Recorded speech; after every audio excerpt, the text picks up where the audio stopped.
Vamos começar a apresentação do seminário do aluno Sandro, orientado pela professora Deise.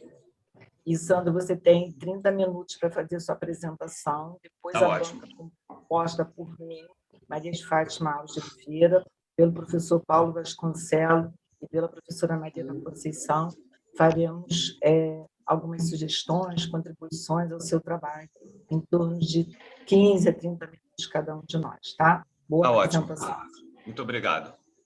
Bom, vamos iniciar então. Para começar, uma foto aí para a gente poder matar a saudade, né? De quando a gente chegava mais cedo, às vezes dava tempo até de pegar uma quentinha para almoçar antes de assistir a aula, né? Então, para matar um pouco da saudade, essa imagem aí. Eu queria começar agradecendo, né, a professora Maria de Fátima, professor Paulo Vasconcelos e a professora Maria da Conceição por aceitar o convite, né? Fiquei muito feliz de vocês terem aceitado e da gente poder estar aqui hoje interagindo um pouquinho. Estou ansioso pelas colaborações que eu sei que vocês vão poder passar aí para mim, para a Deise também, né? Tive experiências positivas com vocês, com a professora Maria de Fátima, né, na disciplina Saberes, aprendi muito, né? O professor Paulo Roberto, não tive o prazer de fazer uma disciplina, mas acompanhei uma atividade muito boa na disciplina Ciência e Arte, em que ele apresentou uma oficina, né, mostrando diferentes tipos de folders de divulgação de hospitais, né, e de clínicas. Achei muito interessante aquela dinâmica. E também tive o prazer de fazer uma disciplina, já conhecia há mais tempo, né, professora Conceição, Tendências. Meu nome é Sandro Soares Fernandes e a minha orientadora, a professora Deise Miranda Viana, né? Vou falar um pouquinho de como é que está a minha vida, o que eu estou fazendo, né, só para quem não me conhece, a pergunta de pesquisa, os objetivos, apresentação do grupo amostral, revisão bibliográfica e referenciais teóricos, o desenho metodológico, possíveis impactos da pesquisa, cronograma e as referências. Bom, eu sou natural de Teresópolis, fiz a licenciatura em Física na UFRJ, né, no Instituto de Física da UFRJ, mestrado em Ensino de Física também na UFRJ, um trabalho envolvendo sistemas de unidades e atividades investigativas. Tenho um filho de 11 anos, né, sou pai do Paulo, xará do professor Paulo, professor de Física da rede pública e privada, Colégio Pedro II e algumas escolas particulares também. Sou coordenador de Ciências da Natureza do Colégio Palas, o que para mim é muito bom, porque eu consigo interagir com professores de Química e de Biologia, além dos professores de Física também, né? Coordenador de Física do Colégio Santo Agostinho. Em 2021, eu tenho estou tendo contato com 500 alunos e 50 professores. Eu acho que esses números são interessantes para mostrar que são 500 alunos com perfis totalmente diferentes, né? É aluno que mora no Alemão, que mora na Rocinha, aluno que mora no Leblon, de frente para a praia, aluno que mora aqui no Caxambi, que é meu vizinho, assim como os professores também, professores dos mais diferentes tipos de formação, o mais tradicional, o menos tradicional. Então, isso enriquece muito, né, o nosso dia a dia na sala de aula e também favorece muito a minha pesquisa, esse contato com diferentes tipos de alunos e de professores. Sou colaborador também, supervisor do PIBID, né, Física UFRJ, e estou curtindo bastante o atual momento do doutorado. Para falar a verdade, eu curti muito o primeiro momento também, são os 2 primeiros anos, né? Porque foi quando eu estava fazendo as disciplinas e começando a fazer a releitura de um material do grupo. E agora eu estou curtindo bastante porque eu estou fazendo as entrevistas com alguns colegas e fazendo a transcrição, que é muito gostoso. Por incrível que pareça, eu gosto de fazer a transcrição. E as leituras também, da parte de referencial teórico. Então, esse é o meu atual momento. Eu começo com essa imagem, a imagem de divulgação de um filme, né, com Mel Gibson, do que as mulheres gostam. Eu não sei se vocês já assistiram esse filme. É uma comédia, e esse filme, inclusive, eu acho que a professora Maria de Fátima poderia até pensar em inserir naquela lista de filmes daquele trabalho inicial que nós sempre fazemos, que é muito legal. Eu tive o prazer de falar do filme Karate Kid, do ponto de vista de professor, aluno, o que tem, né? A relação com o ensino, com a educação. Esse filme é muito interessante porque o Mel Gibson, ele trabalha com propaganda, e aí ele, no momento que ele está testando um produto, ele cai, bate com a cabeça no chão, e depois desse acidente, como sequela, ele tem o poder de ouvir tudo que as mulheres estão pensando dele. Então, isso, inclusive, que está escrito aqui, ó, ele tem o poder de ouvir tudo que as mulheres estão pensando. Finalmente, o homem está sabendo do que as mulheres gostam. Aí você pode falar assim, caramba, o que isso tem a ver com o que o Sandro vai falar? Isso tem muito a ver com uma coisa que aconteceu comigo em 2004, porque foi nesse momento aqui, nessa época, que eu bati a cabeça e que muita coisa mudou na minha postura na sala de aula. Começou nessa época aqui. Então, eu cheguei a pensar em fazer uma montagem, né? Aqui, ó. Ele tem o poder de ouvir tudo que os alunos estão pensando. Finalmente, um professor está sabendo do que os alunos gostam. Já pensou se a gente tivesse esse poder de ouvir, né, o que os alunos estão pensando? Seria maravilhoso. Aqui, para vocês terem uma ideia, era a época que eu me achava o super professor. Não tinha nem acabado a licenciatura, mas já dava aula num monte de escola, aqueles aulões pré-vestibular, 100 alunos, 150 alunos, me achava o bam, bam, bam. Em cada mesinha dessa aqui tinha um gravador. Nós montamos uma atividade sobre magnetismo, né? Os alunos aqui estavam fazendo, o que eles estavam conversando estava sendo gravado, e, claro, depois de 5 minutos, eles esquecem completamente disso. Eles esquecem o que está sendo gravado. E eles começam a falar tudo que vem na cabeça. E aí depois a gente começa a ouvir. E aí, quando a gente começa a ouvir, é um grande impacto, né? O que o aluno pensa da gente? O que o aluno está pensando da aula? Ele está entendendo, ele não está entendendo, ele não compreende absolutamente nada. Quer dizer, você começa a entender o caos absoluto que é a sua sala de aula. Eu não sei se vocês estão vendo, porque eu não estou vendo a parte de cima aqui do slide. Vou tentar tirar. Estamos vendo. Então, aqui a pergunta. Estamos vendo. A nossa pergunta, né? A pergunta da pesquisa. A pesquisa ensina de física e a sala de aula.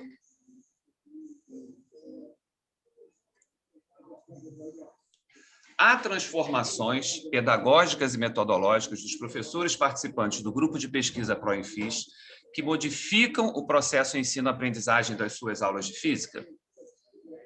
Então, os nossos objetivos. Primeiro, objetivo geral, compreender as relações entre a participação de professores, colaboradores, né, em um grupo de pesquisa e transformações em suas práticas docentes. E os objetivos específicos. Primeiro, identificar nas monografias, dissertações e teses desenvolvidas pelos professores as áreas temáticas exploradas, referenciais teóricos adotados, metodologia de aplicação e de análise de resultados que foram utilizados, avaliando se estão em acordo com as propostas do grupo. Segundo objetivo específico, investigar através de entrevistas semi-estruturadas como acontece o processo de inserção e participação dos professores no grupo de pesquisa. E o terceiro e último objetivo, analisar os dados coletados das entrevistas, utilizando o processo de análise temática. Apresentação... Droga, não estou conseguindo ler aqui. Apresentação... Do grupo amostral. A apresentação do grupo amostral. Tá legítimo. Bom, ProEnFis, Ensino de Física, que é um grupo de pesquisa e ensino de física do Instituto de Física da UFRJ, né? Os nossos colaboradores são alunos da graduação do Instituto de Física da UFRJ e são mestrandos e doutorandos da UFRJ e do Instituto Oswaldo Cruz, ok? É um grupo colaborativo, transformador, que caminha repensando a profissão de professor, levando em consideração os desafios atuais, de modo a desenvolver novas propostas para o processo de ensino-aprendizagem de física. Nós temos encontros mensais, esse é um exemplo de um encontro, né, no final do encontro mensal aí, antes da pandemia, no final a gente sempre fazia lá o nosso piquenique, o nosso lanche. Nesses encontros mensais, a gente discute textos, né? Capítulos de livros, formação de professores, metodologia de pesquisa, filosofia das ciências, referencial teórico que a gente está utilizando nos trabalhos, tipo CTS, atividades investigativas, e mensalmente, uma terça-feira, né? A primeira terça-feira do mês, o grupo se encontra para discutir um texto, um capítulo de um livro previamente combinado. E também há encontros, né? Isso aqui é um encontro mensal agora, depois da pandemia, cada um na sua casa aí, né? Via Meet. E também há encontros semanais, também terça-feira. Esses encontros semanais são com os colaboradores que estão desenvolvendo projetos no momento. Então, são alunos, né, que estão aí no mestrado, no doutorado ou na graduação. Então, aqui, por exemplo, nesse dia, um dos colaboradores estava apresentando o projeto dele para a gente. Então, depois da apresentação do projeto, há um debate, há uma discussão sobre o que foi apresentado.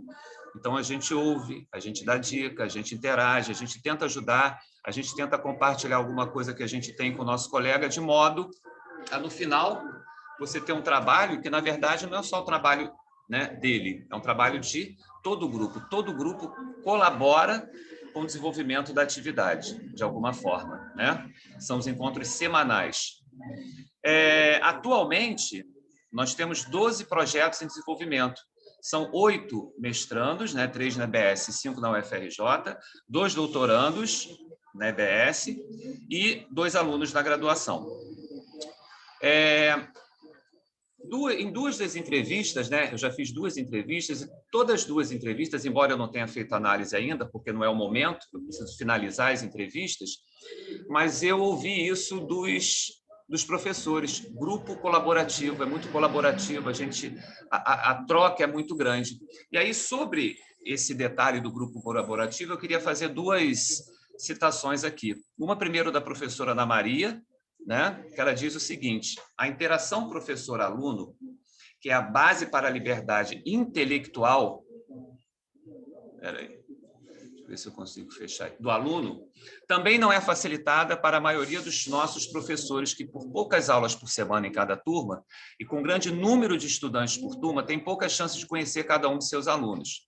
Ao contrário dos professores de ensino fundamental, um professor de ciências do nível médio quase sempre é o único professor de física, química ou biologia da escola. Isso nem é tanta verdade para a nossa realidade aqui do Rio de Janeiro, mas também acontece. Não tendo, portanto, com quem trocar ideias e fazer comentários durante a aplicação de uma inovação pedagógica. Eu até consigo trocar ideias com professores de física, química e biologia, mas só que quando todo mundo pensa exatamente da mesma forma, quando você tem a defesa de um ensino extremamente tradicional e livresco, é muito difícil você evoluir, conversando na sala de aula, interagindo na sala dos professores com outros colegas. A professora Ana Maria, por exemplo, ela defende que desenvolver atividades investigativas para ensino médio é muito difícil, né? Inclusive, se você for verificar os trabalhos produzidos do grupo, você vai ver que são poucos. Na verdade, são 4. Né? São 4 trabalhos voltados para ensino médio. E se você procurar outros grupos, né, de referência que a gente tenha no Brasil, você também não encontra trabalhos de atividades investigativas, trabalhos do tipo desenvolvido com o ensino fundamental pela professora Ana Maria para alunos de ensino médio. Isso você não encontra. E uma citação do professor Nova, que diz o seguinte: é importante a criação de redes de autoformação participada, que permitam compreender a globalidade do sujeito, assumindo a formação como um processo interativo e dinâmico. A troca de experiências e a partilha de saberes consolidam espaços de formação mútua, nos quais cada professor é chamado a desempenhar simultaneamente o papel de formador e de formando. Isso é outra coisa que a gente sente muito nos encontros, né, do grupo. Enquanto nós estávamos fazendo a disciplina Saberes, né, nós tivemos uma aula muito boa em que discutimos conceitos estruturantes, né? Nós fizemos uma leitura prévia de um texto do Gagliardi, né, 86, e depois nós tínhamos que desenvolver um mapa conceitual, algum tipo de estrutura, né, que mostrasse o quê? Os conceitos estruturantes dentro da nossa pesquisa, né? Um conceito é considerado estruturante quando a construção transforma o sistema cognitivo. Então, eu pensei em criar um mapa conceitual, inserir esses conceitos estruturantes, de maneira a mostrar um pouco a estrutura do PROENFIS. Então, aqui você tem PROENFIS, com a formação de professores, onde você tem os integrantes, né, os colaboradores, que vão adquirir e compartilhar conhecimentos práticos e teóricos, porque tem uma abordagem teórica, um estudo teórico, uma pesquisa e também a prática na sala de aula aplicada sobre o processo ensino-aprendizagem de física, utilizando os referenciais teóricos adotados. Aqui eu puxei uma seta tanto para a pesquisa e ensino de física, onde a gente reflete as mudanças na prática docente, de modo a ter um professor mais reflexível e com atenção no processo ensino-aprendizagem, como na outra extremidade, a sala de aula, né? Por quê? Quando você faz essa pesquisa e gera essa mudança de prática, um professor mais reflexível, você passa a propor conteúdos que são mais adequados para serem abordados. Quer dizer, que conteúdos a gente vai abordar? Qual é a dinâmica, a metodologia que a gente vai levar para a sala de aula? E como é que a gente vai avaliar essas atividades? Então, essa pesquisa, ela chega de maneira muito rápida e, ao mesmo tempo, na sala de aula. Então, com isso, a gente consegue fazer uma aproximação entre a pesquisa e ensino de física e a sala de aula. Quer dizer, aproximar a sala de aula da pesquisa e ensino. É um professor pesquisador. E isso começa, para alguns dos colaboradores, gente, muito cedo. Eu, por exemplo, só fui ter contato com isso praticamente no mestrado. Enquanto outros alunos já começam a perceber essa interação, acompanhando as reuniões, acompanhando os seminários, quando eles estão ainda, às vezes, faltando um ano para terminar a graduação. E isso é muito enriquecedor para eles. Aqui, você tem também a aplicação de roteiros de atividades, coleta e análise de dados para publicação, porque essas atividades, esses roteiros, esses trabalhos são publicados, né? Onde que esses trabalhos são publicados e onde que a gente encontra esses trabalhos? Temos aí 2 livros do grupo, né? Onde você tem propostas de material didático para o aluno e também sugestão metodológica para o professor. O blog do PROENFIS, o endereço aí, a página também, o site do PROENFIS, o repositório do Instituto de Física da UFRJ, onde você encontra os trabalhos de mestrado profissional em ensino de física. Então, quando você coloca aqui em produção acadêmica, você tem aqui as dissertações, publicações em periódicos, porque aqui o grande legal dessa página do Instituto de Física é que você não vai encontrar material dos alunos só das dissertações, não. Então, se o aluno participou do EPEF, do EMPEC, do ENLIF, do SNEF e apresentou trabalho, você também encontra isso aqui, porque tem material didático instrucional, publicação em anais de congresso, publicação em periódico, então todo o material você encontra aqui com uma certa facilidade, e produção acadêmica. Na ARCA também, né, que é o repositório da Fiocruz, que não é... Eu, por exemplo, não tenho uma relação tão boa, demoro muito a achar alguma coisa aqui. Por exemplo, eu demorei a achar esse trabalho do Jean, que é um trabalho envolvendo física das marés do grupo, né? Mas você aqui também encontra o material produzido pelo grupo e o Panteon, que é o repositório institucional da FRJ. Aqui você encontra os trabalhos de monografia, né? Trabalhos de final de curso. Então, todos esses trabalhos estão disponíveis, né? Fazendo uma análise que já foi feita das dissertações de mestrado, nós temos aqui os referenciais que foram adotados nesses trabalhos. Você vê que atividade investigativa, CTS, e essa relação atividade investigativa-CTS é predominância entre os trabalhos do grupo.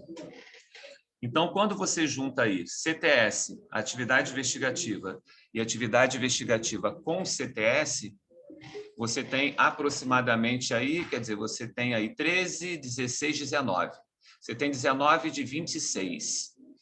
E aí, levando em consideração isso, né, que a grande parte das dissertações de mestrado, né, que a gente vai analisar também, tem como principal referencial teórico atividade investigativa e CTS, nós esperamos fazer também, já estamos fazendo, uma revisão bibliográfica para a nossa pesquisa, justamente de atividade investigativa e ciência, tecnologia e sociedade, que é o CTS. procurando aí acompanhar o que tem de mais novo, as publicações mais novas, alguns livros e artigos que a gente já conseguiu identificar de outros grupos que trabalham com, né, o enfoque CTS e que desenvolve atividade investigativa também. Então, a gente está fazendo essa revisão bibliográfica para favorecer a nossa análise também. Para quem nunca ouviu falar, porque eu acho difícil, que todo mundo aqui conhece, uma rápida explanação sobre o que é uma atividade investigativa, né, o que é o ensino por investigação, que não é fácil, vou logo dizendo isso, né, muito, muito, muito difícil. Eu acho que as pessoas... a gente faz uma atividade investigativa, vai para a sala de aula, é uma aula mais diferente, a gente deixa o aluno falar, questiona, faz uma pergunta aberta. Não é fácil fazer isso, é extremamente difícil. Nas minhas primeiras reuniões do ProEnfis, em 2003, quando eu sentei e eu vi os professores interagirem, que eu nunca tinha participado de uma reunião, eu pensei assim, não é possível, esse pessoal não tem a menor noção do que é uma sala de aula. E durante muito tempo eu dizia isso, esse pessoal não tem a menor noção do que é uma sala de aula, porque eu achava que era impossível aplicar aquilo na sala de aula, com minha turma de ensino médio com 40 alunos, numa escola em que eu não tinha laboratório, em uma escola em que eu tinha que cumprir o conteúdo, porque senão o pai reclamava se eu não terminasse o livro. É impossível, então esse pessoal está fora da realidade. E depois isso mudou. Hoje em dia, quando entra alguém novo no grupo e a gente começa a interagir, a conversar, eu olho e às vezes falo, você está pensando, sabe o quê? É impossível levar isso para a sala de aula, né? E com o tempo, isso vai mudando. Então, desenvolver uma atividade investigativa é muito difícil. Ela pode demorar 6 meses, 1 ano, 1 ano e meio, até ela chegar àquele ponto perfeito para a gente levar para a sala de aula. E mesmo assim, depois que a gente testa, a gente precisa fazer algumas mudanças também.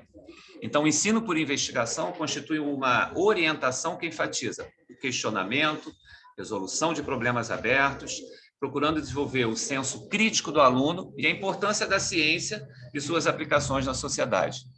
Não há dúvida de que a gente precisa muito disso atualmente, né? Nos tempos que estamos vivendo aí. E sobre CTS, né, a proposta de ensino em CTS também é criar uma integração entre educação científica, tecnológica e social, né? É criar conteúdos que façam essa integração. Referenciais teóricos. Quer dizer, vai ser importante ouvir vocês hoje até por causa disso, mas quando eu olho o meu trabalho, vejo como principal referencial teórico dele a formação de professores e a formação continuada de professores. Pode ser que eu esteja errado, mas eu acho que eu preciso falar sobre formação de professores e eu preciso falar sobre formação de professores de ciências. Porque atualmente eu vejo a formação de professores de ciências de uma forma um pouco... não sei se é porque eu estou imerso nisso, eu tenho lido sobre formação de professores, mas não tenho, às vezes, identificado determinadas características que eu vejo nas aulas de ciências. Então, sobre formação de professores, nós temos aqui alguns dos referenciais que eu vou utilizar, ainda não li todos, li alguns, né? Que tem a ver mais com a formação de professores, como um todo, geral, formação geral, e outros referenciais que estão mais voltados para a formação de professores de ciências, né? Alguns, inclusive, formação de professores de física, que o meu público, depois que eu terminar o meu doutorado, é esse. Eu gostaria muito que o meu trabalho final, né, não fosse lido só por 4 ou 5 professores. Eu quero muito que uma parte do meu trabalho seja lido pelos meus colegas de sala, né? Quando eu for fazer algum seminário, por exemplo, lá no Pedro II, eu dou aula na pós para professores, né? Espera aí que tem alguém pedindo para entrar. Para professores de educação básica. Eu gostaria muito que eles pudessem ler uma parte do meu trabalho. Então, tem que ter alguma coisa de física também é importante, né? Formação de professores de física. O desenho metodológico sobre como é que eu vou desenvolver e procurar responder os meus objetivos, né? Sobre o meu primeiro objetivo, que tem a ver com os produtos desenvolvidos. A primeira dúvida que bate é: o que é um produto, né, educacional? Aqui tem uma definição. Um processo ou produto educacional é aplicado em condições reais de sala de aula ou outros espaços de ensino em formato artesanal ou em protótipo. Esse produto pode ser, por exemplo, uma sequência didática, um aplicativo computacional, um jogo, um vídeo, um conjunto vídeo-aulas, um equipamento, uma exposição, entre outros.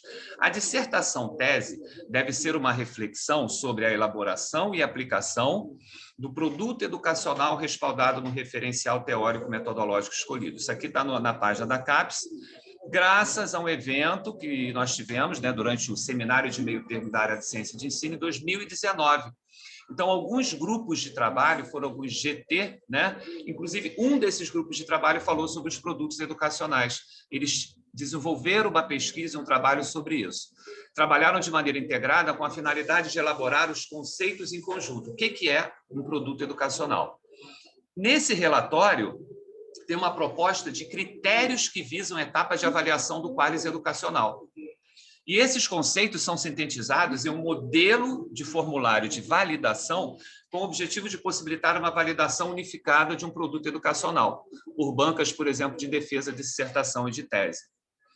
Então, aqui, em RISAT 2020, nesse artigo, ele apresenta justamente os resultados desse GT e de como é que a gente pode avaliar um produto educacional em relação, né, aqui, à complexidade, por exemplo, e dentro de complexidade você vai ticando algumas informações. Então, depois que você faz essa análise, você tem a complexidade do teu produto, você tem o impacto do teu produto, a aplicabilidade do seu produto, que isso é muito importante, né? A gente vê por aí, às vezes, participando de alguns eventos, muita pesquisa e muito produto, mas produto que, às vezes, a gente não consegue ver ele na sala de aula. Quando você apresenta para o professor fala, mas como é que eu vou aplicar isso aqui? Nesse colégio que eu dou aula, do Estado, aqui nessa comunidade, que eu não tenho estrutura nenhuma, eu não tenho quadra para levar o meu aluno, eu não tenho laboratório, eu não tenho internet. Então, isso vai ser importante também na nossa avaliação. E inovação. Então, há alguns critérios que a gente pode adotar para avaliar os produtos educacionais produzidos pelo grupo. Então, por exemplo, no nosso caso, nós temos aqui, já das dissertações, né, de mestrado, você tem o local, tipo, colaborador, o tema da física, o referencial teórico, o link com todos os produtos educacionais. E aqui no produto, que por enquanto a gente ainda não catalogou isso, mas em cada uma desses aqui, ó, se eu ticar aqui, por exemplo, tem o quê? Observações sobre esse produto. Observações do tipo, o problema usado para contextualizar, o tema da física, o tipo de atividade, o público-alvo. Tem prática experimental na atividade? Qual é o espaço disponível para aplicação? Dica de aplicação, porque aqui, nesses produtos, você tem metodologia de aplicação também sugerida pelo professor que fez o produto. Então, no final, a gente vai poder ter isso, a gente vai poder ter de maneira simples e fácil, né? Porque o professor, na maioria das vezes, ele não tem tempo de procurar, ele quer alguma coisa bem mastigada e prontinha. Um referencial teórico, você pode ter os produtos separados por referencial teórico, por área temática, por tipo de atividade, por metodologia de aplicação, dicas do autor e tempo e espaço para aplicação, para ele saber antes se ele vai poder ou não aplicar, e possíveis adaptações que ele possa fazer naquele produto. Em relação ao nosso segundo objetivo, investigar através das entrevistas, né, como acontece o processo de inserção e participação dos professores no grupo, vamos trabalhar com entrevista semi-estruturada. Para mim está sendo uma novidade, porque é a primeira vez que eu faço entrevista, né? Eu estou curtindo a semi-estruturada porque é mais aberta, é mais feliz, é mais flexível, né? Os dados, como eu disse, eu fiz 2 entrevistas, porque só foram liberados, o Comitê de Ética só liberou no dia 24/5, né, para eu começar a fazer as entrevistas, então eu só fiz 2. Mas eu estou curtindo muito esse bate-papo com os professores. Então, no meio da entrevista, você tem essa flexibilidade, né? Pô, mas o que você quis dizer com isso? Pô, me explica melhor. Pô, eu não tenho certeza se eu estou entendendo o seu raciocínio. Então, você pode interagir com o participante de uma maneira mais aberta, não é uma entrevista fechada, chata, como, infelizmente, eu já participei de algumas e não curti. Aqui tem algumas perguntas na entrevista. Tivemos o cuidado em selecionar os entrevistados, né, capazes e dispostos a dar informações relevantes, porque a gente depende disso, né, a capacidade do professor, a disposição dele. Então, nós levamos isso em consideração. Como eu disse aqui, nós já fizemos 2 entrevistas e já está tudo transcrito. Algumas recomendações, né, que eu, fazendo as minhas leituras lá, peguei para fazer as entrevistas, porque como foi a primeira, então isso para mim foi importante, né? Parece simples, mas no meu caso não foi. Empatia, respeito, descrever as ações, né? Falar antes o que vai acontecer, por que eu estou fazendo essa pesquisa, né? Mostrar e dar para o participante, né? O TCLE, cuidado com o tamanho da entrevista, questionário. Então, muita coisa aqui, embora para quem esteja acostumado seja simples, trivial, para mim não foi. Então, para mim, isso aqui foi bastante novo. Com os dados das entrevistas, o que a gente quer é investigar as relações sociais e acadêmicas que mantêm o grupo em atividade por muito tempo, e se encontrando toda semana, e nos grupos do WhatsApp, né? E nas salas de aula do Google, desenvolvendo pesquisa na área de ensino de física e produzindo material de apoio para professores utilizarem nas suas aulas. E em relação à última pergunta, que vai ser um desafio, mas eu acho que também vai ser um desafio maravilhoso, vai ser analisar os dados coletados nas entrevistas, utilizando o processo de análise temática. Análise temática é um método de análise qualitativa de dados para identificar, analisar, interpretar e relatar padrões. São os temas, né? A partir de dados qualitativos. Já fiz análise, trabalhando, por exemplo, com Tolme, né? E era muito interessante você pegar a transcrição, pegar a fala do aluno, fazer aquela montagem de estrutura, né? Então, isso vai me ajudar bastante, essa prática que eu tenho. Através de sua liberdade teórica, a análise temática fornece uma ferramenta de pesquisa flexível e útil, que pode potencialmente fornecer um conjunto rico e detalhado, ainda que complexo, de dados. Fontoura apresenta uma proposta de um passo a passo, né? Na verdade, são 7 passos, né? Eu já li um pouco do trabalho dela, mas não li como que outros professores fizeram a tematização, utilizando esses 7 passos. Um referencial que eu já li também e que eu achei muito bom para utilizar como análise foi da Brown e Clark, porque os exemplos que elas citam, né, as aplicações, são muito ricos também. Então, na verdade, eu estou usando como referência para fazer essa análise temática tanto a professora Fontoura como Brown e Clark, né? Aqui elas não usam 7, elas usam 6 estágios, e, na verdade, você ainda tem ainda mais 15 pontos, são 15 critérios que surgem dentro desses estágios para fechar a análise, né, para fechar a tematização. Algumas vantagens na análise temática: resultados acessíveis ao público geral, realça a semelhança e diferenças entre o conjunto de dados, flexibilidade, pode gerar interpretações imprevistas, e eu já percebi isso nas primeiras transcrições, algumas coisas que eu não imaginei, e eu ouvi dos 2 professores, isso foi muito bacana. Permite interpretações sociais dos dados e oferece uma descrição densa do conjunto de dados. E aí os possíveis impactos, né, da pesquisa. Reflexão sobre as dimensões pessoais e coletivas do professorado. Uma citação do professor Nova que eu gosto muito: não é possível aprender a profissão docente sem a presença, o apoio e a colaboração de outros professores. E professores também que pensem diferente, né? que vai fazer algum tipo de troca positiva com a gente. Outro impacto: repensar a profissão de professor, levando em consideração os desafios atuais, quer dizer, o início de um novo tempo para o ensino e educação. As escolas estão passando por um processo de transformação muito grande. Eu converso isso às vezes com os alunos do PIBID e alunos que estão terminando a graduação, que eles vão pegar uma fase extremamente difícil, muito complicada, o mercado está muito ruim, né? O assédio que os professores estão sofrendo nas escolas é muito grande, então a gente vai ter que passar por um processo aí de repensar a nossa profissão. Uma homenagem também à professora Ana Maria, né? Precisamos promover a educação como fenômeno social, complexo e de interesse público. Projeto, né, 2018 a 2022, do projeto do grupo, né, da Faculdade de Educação da USP. Mostrar possibilidades para que professores de física do nível médio possam alcançar os dois conceitos básicos do ensino por investigação: organização de problema e liberdade intelectual para os alunos. Pouquíssimos professores acreditam nisso, tá, gente? No Instituto de Física da UFRJ, por exemplo, no mestrado profissional, vamos pensar em 10 professores. 2 acreditam que isso pode ser realidade, 2 acreditam que isso é possível, né? E quando a gente conversa com os professores também no ensino médio, na sala dos professores, com os alunos que estão se formando, a gente percebe isso também.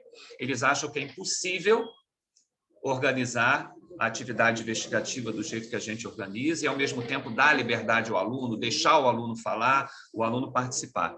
Isso é uma coisa que, na verdade, a gente tem verificado que não é impossível, pelo contrário. Está finalizando, gente. Refletir sobre a necessidade de uma renovação no ensino de ciências, de modo que, para o planejamento de suas aulas, o professor possa adotar materiais instrucionais coerentes com uma proposta de ensino que valorize problemas atuais e percursos investigativos. Se alguém tiver acesso ao material do PNLD 2022, né?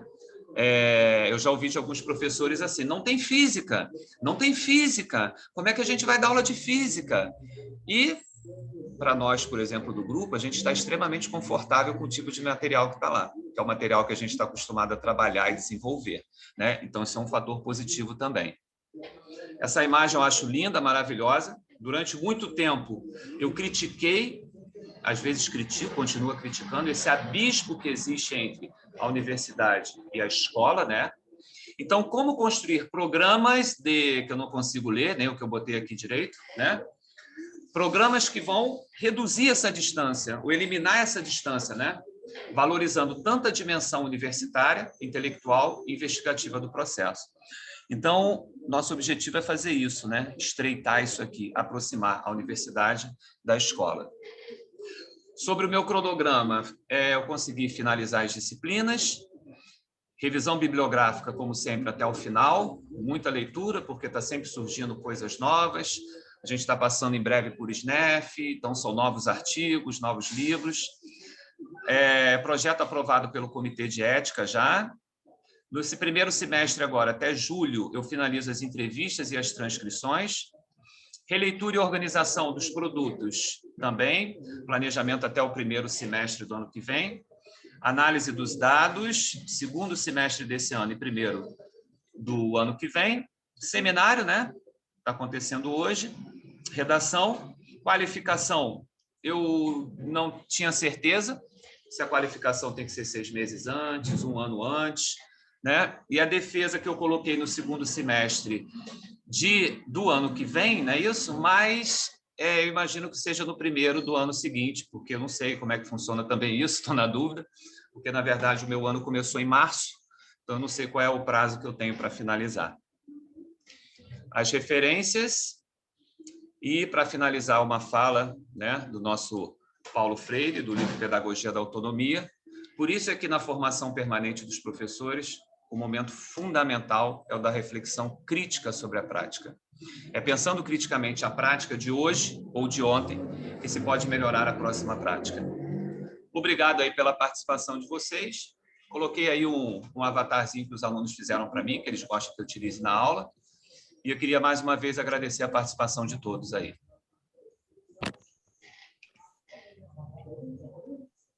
Ótimo. Obrigado. Paulo, eu ou você pode tirar a apresentação, Sandro? Posso? Paulo, tá, eu ou peraí. você?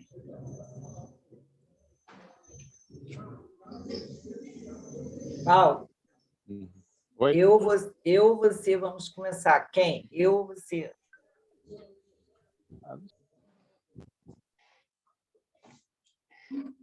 Tá, vou começar. Ô, Daisy. Daisy?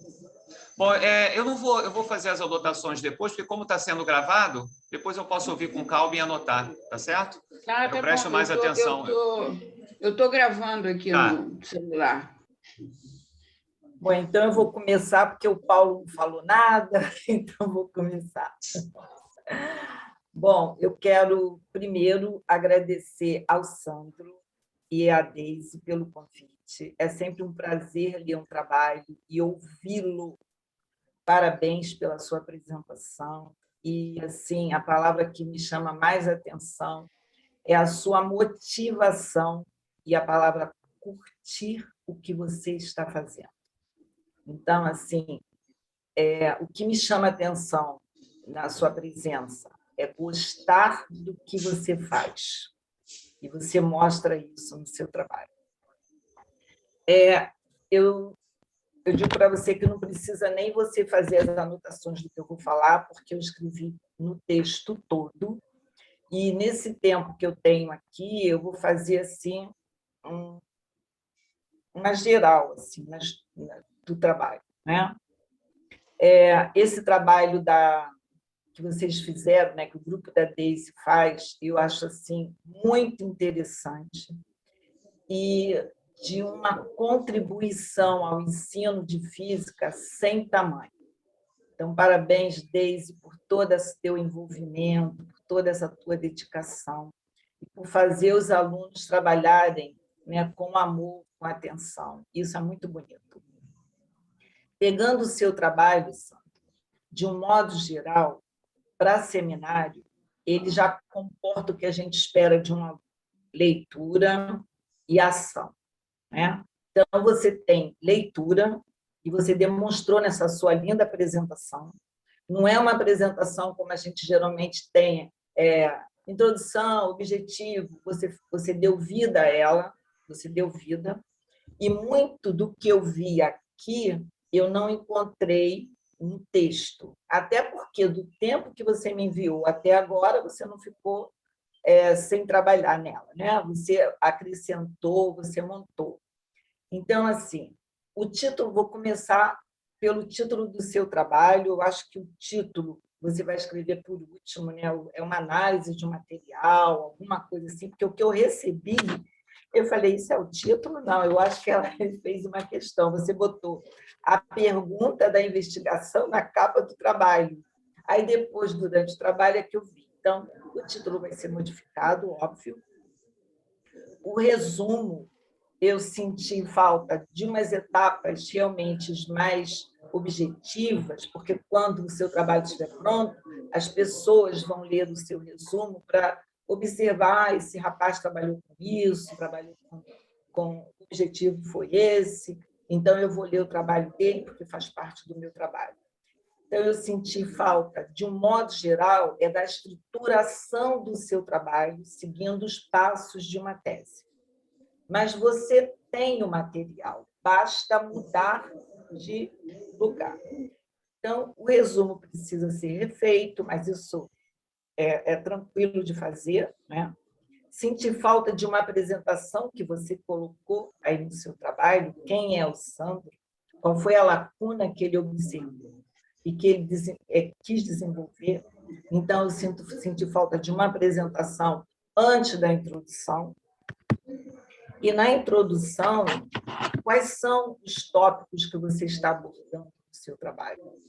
Formação de professores, com os temas ensino por investigação e CTS. Então, na introdução, senti falta disso, desse geral. Mas isso é completamente compreensível, porque não estamos numa qualificação, nem na defesa, estamos no seminário. Então, o que você mostrou na apresentação de hoje, você já pode incorporar ao seu trabalho, né? Obedecendo aqueles passos, né? Encaixando os blocos que você apresentou. Aí vamos para o sumário. Então, no sumário, você colocou só o objetivo, os temas que você vai desenvolver. Então, eu apontei que falta assim, uma sequência. Né? Então, a introdução, a pergunta da investigação, a justificativa. Então, tudo isso que você mostra na sua apresentação tem que ser incorporado ao seu trabalho. Marquei tudo no texto. E o que me deixou mais... Duas coisas me deixaram na verdade, duas não, três coisas me deixaram um pouco assim, na dúvida no seu trabalho. Os objetivos. O objetivo geral, você colocou compreender. Aí fico eu pensando como eu vou saber que o Sandro vai compreender? Isso que ele está fazendo, para mim, a meu ver, é uma análise. Você está analisando o material. Você está, na verdade, observando quais são os referenciais teóricos que foram utilizados, qual foi a metodologia utilizada, qual era o objetivo daquele trabalho. E que você mostrou agora na sua apresentação que você vai deixar tudo isso separado e o corpo docente de professores de ciências ou de física vai agradecer. Então, ou você vai precisar modificar esses verbos, porque compreender a relação, compreender é algo muito íntimo. Na verdade, você está fazendo uma análise, e nessa análise você está compreendendo. Então, há necessidade de uma mudança desses verbos que você colocou aqui. Esse é o objetivo geral. O objetivo específico, o primeiro, identificar nas monografias, tal, até a palavra que foram utilizados. E avaliando, identificar e avaliar, são duas ações. Então, lá em Saberes, com aquele texto, nós observamos que para cada objetivo, uma ação, um verbo, né? Então, aqui, até a palavra que foram utilizados, está ótimo. Avaliar já é outra coisa. Sim, tá? Verdade. Investigar, tudo bem. E depois você botou analisar os dados coletados. Eu fiz algumas sugestões em relação aos objetivos e que você depois vai discutir com a Deise e vai dizer se são pertinentes ou não. E fica à vontade para modificar. Existem algumas frases, né? Alguns parágrafos, onde você fala, foi uma coisa que me chamou a atenção, muito, mas eu não entendi assim, de aprendizagem significativa. Mas você não cita Ausubel em nenhum momento. Então, eu acredito que seja aprendizagens com significados, que tragam significados, né? Aprendizagem que faça com que o aluno pense, trabalhando com ensino e investigação. Então, muda essa questão para demarcar. Em relação aos referenciais teóricos, concordo com você. Você colocou formação de professores e formação continuada. Perfeito. Mas aí eu vejo que tem muitos autores com os quais você vai trabalhar e fica bem difícil para você fazer uma escolha.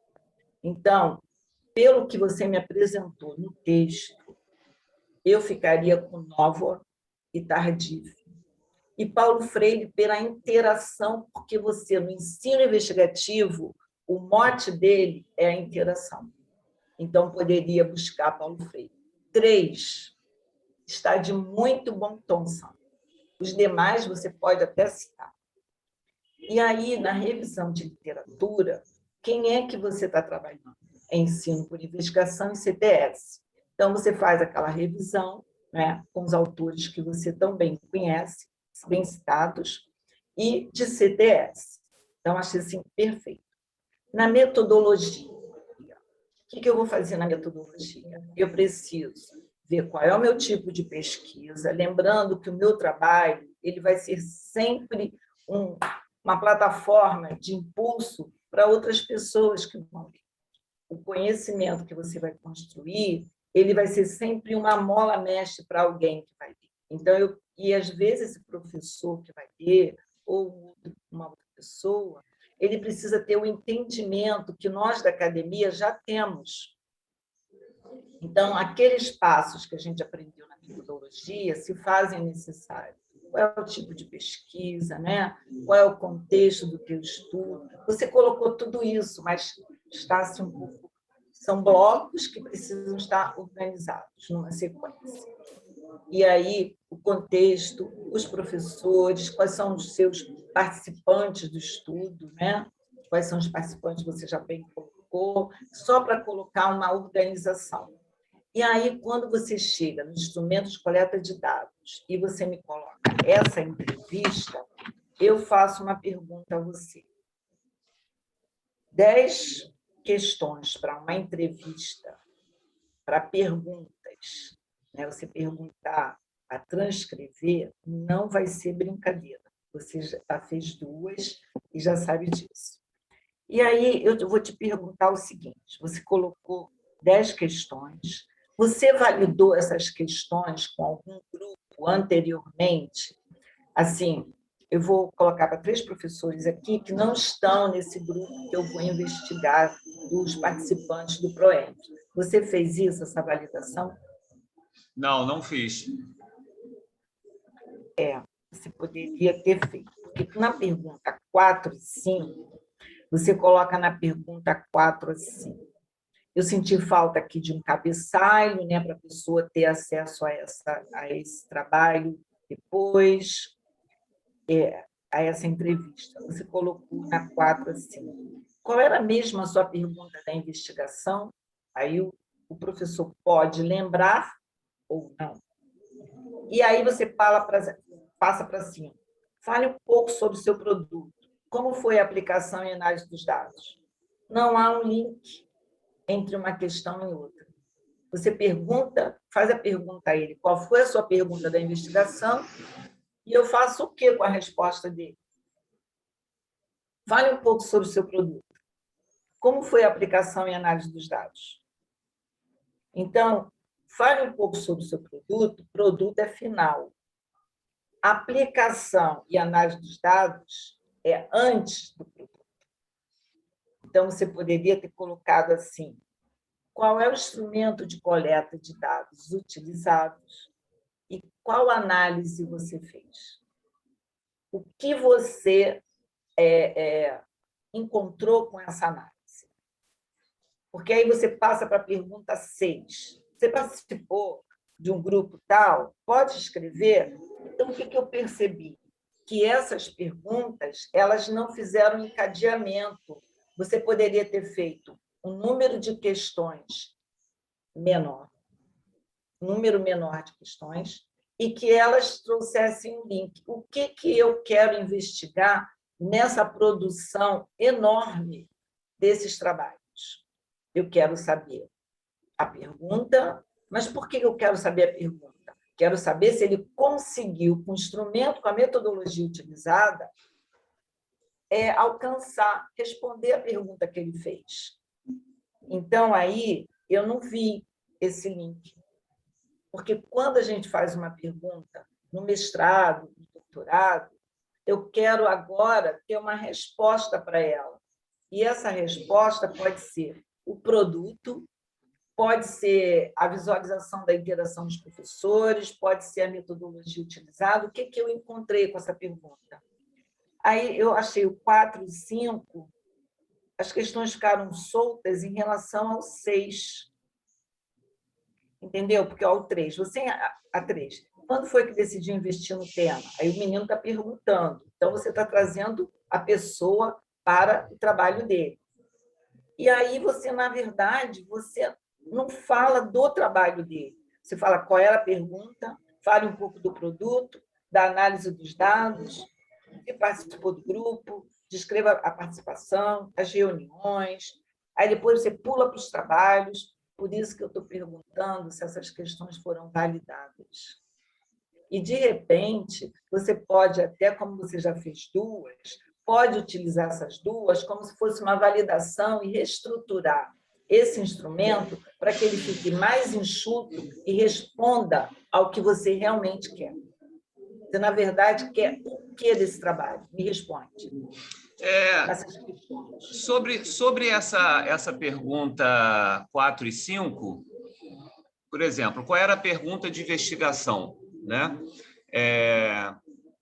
Digamos assim, qual é o problema do seu trabalho, da sua dissertação? E aí, normalmente, ele fala, o meu problema era que eu queria discutir, por exemplo, energia solar. Eu queria discutir aquela caixa preta entre a transformação da energia solar e energia elétrica. Ou então, eu queria trabalhar a parte de calorimetria com uma atividade e tal. Aí, normalmente, quando eu falo um pouco sobre o seu produto, o que ele fala? Ele fala sobre a proposta, porque o produto é o quê? Normalmente está vinculado àquele material que é aplicado na sala de aula. O meu produto eu fiz uma atividade investigativa, essa atividade investigativa ela foi aplicada, por exemplo, no laboratório, foram 2 dias de aplicação, então ele me conta, quando eu pergunto sobre o produto, ele me conta sobre como é que foi a aplicação, como ele montou o produto, quais são as características do produto dele. Então, não sei, não tem a ver com, talvez, o produto, o resultado final. Tem a ver com o material, o produto é o material que ele produz para a sala de aula. Então, você acha que essas duas entrevistas que você já fez te sinalizou alguma coisa nessas questões que você formulou? Pois é, por isso que eu estou falando, quando eu pergunto sobre a 5, eles me falam isso, porque esse termo, o seu produto, geralmente lá no grupo, o produto é isso, é o que ele produziu para levar para a sala de aula. Então, quando eu pergunto sobre o produto aqui, ele fala isso. O que ele produziu para levar para a sala de aula. E aí, como eu quero saber também como é que foi a aplicação, para ele explicar um pouco sobre a metodologia de aplicação, então ele fala, bom, eu apliquei, às vezes, quando ele não fala, eu até pergunto, foi o quê? Ensino médio, às vezes alguns aplicam no 9º ano, 1ª, 2ª série, como é que foi a aplicação? Foi no laboratório, foi na sala de aula? Aí eu descubro como foi a aplicação desse produto que ele preparou para a sala de aula. Então, você concorda comigo que essas questões aqui, por exemplo, quando eu falo assim, como foi a aplicação, eu nem estou vendo aqui que é ensino médio ou alguma coisa, não estou vendo nada disso aqui nessa pergunta. E a análise dos dados, não estou vendo disso, não estou vendo, eu, leitor, da forma que você, professor, que está fazendo o trabalho, está vendo. E a gente precisa deixar isso mais claro. Entendi. Então, na pergunta, no questionário aqui, isso precisa ficar mais claro também. Qual a direção que eu estou querendo tomar com a entrevista? Eu acho assim, você pode discutir isso com a Daisy, que vocês poderiam deixar um número de questões menor, até para o seu trabalho, e ver realmente o que você quer. Olha, essas 2 entrevistas já me sinalizaram algumas coisas. Eu vou dar uma reformulada nessa estrutura desse material. Perfeito. Entendeu? Porque aí eu tenho que lembrar que eu estou com a minha tese de olho fechado, eu sei tudinho, mas eu não estou fazendo só para mim, eu estou fazendo para que ela seja divulgada, como você mesmo falou, que você quer que os professores vejam. Então, a gente tem que tornar esse trabalho o mais legível, vamos dizer assim, possível. Tá? Então, essas entrevistas, eu fiquei os objetivos, as entrevistas. Uma outra coisa que eu percebi, mas é só assim, só sugestão, você colocar as fontes nas figuras que você utilizava. E você faz uma pequena confusão em relação a referenciais teóricos e temas de pesquisa. Quando você coloca aquela parte que você bota assim, EI, CTS, não, aquilo que você está apresentando naquele momento para a gente, quadro, ele não é referencial teórico, ele é tema de investigação ou tema das pesquisas, temas das pesquisas. Né? Os referenciais teóricos, Tardif, Carvalho, Novo, são essas pessoas. Tá? Então, aquilo que você mostra no quadro são temas de pesquisa. E, no mais do seu trabalho, é só uma questão de reorganizar, porque ele está tranquilamente delineado no seu contexto, no seu pensamento. E quer falar alguma coisa? Uma outra coisa que eu esqueci de comentar, talvez fosse interessante você colocar em um parágrafo 2, que ensino-investigação é algo já estudado há muito tempo, né? Muito tempo. E que agora, vamos dizer assim, na BNCC, né? Ele está como foco. Só que, se a gente olhar o currículo, eu tenho uma aluna que está fazendo a tese a partir dessa investigação nos currículos dos professores de ciências, e pouca coisa tem de ensino e investigação. Então, de repente, no ensino médio, ela ainda não chegou no seu contexto, mas no ensino fundamental está implícito, como você já deve bem conhecer, o ensino investigativo. Só que nossos professores, como você bem colocou, alguns não têm nem ideia do que seja, né? Quais são as etapas do ensino de investigação. O que é o ensino investigativo? Não tem. Então, talvez você pudesse fazer, na formação de professores, colocar algum ponto sobre essa questão da BNCC, dessa lacuna existente para alguns professores. Estou te falando isso, que eu estou com 3 alunas estudando essa questão de formação de professores e BNCC.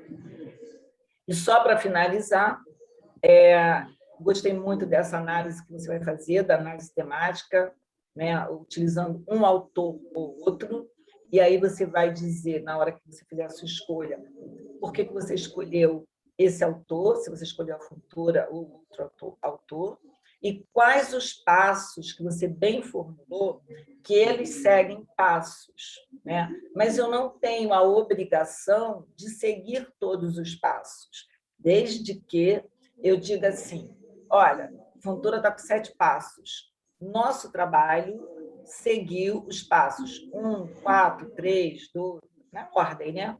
E dizer quais passos. Se forem todos, mostrar que foram todos, justificados, tá bom? Agora, no mais, Sandro, parabéns pelo seu trabalho, Deise, parabéns por esse trabalho que você faz com seus alunos. Eu simplesmente adorei, amei e muito grata pelo convite. Paulo, eu acho que eu não me estendi, não, estou aqui controlando o horário. Muito obrigado, professora. Vou mandar o trabalho todo para você com essas observações. Obrigado. Obrigada. Oi, Deise. Estão me ouvindo bem? Sim. Então, ok?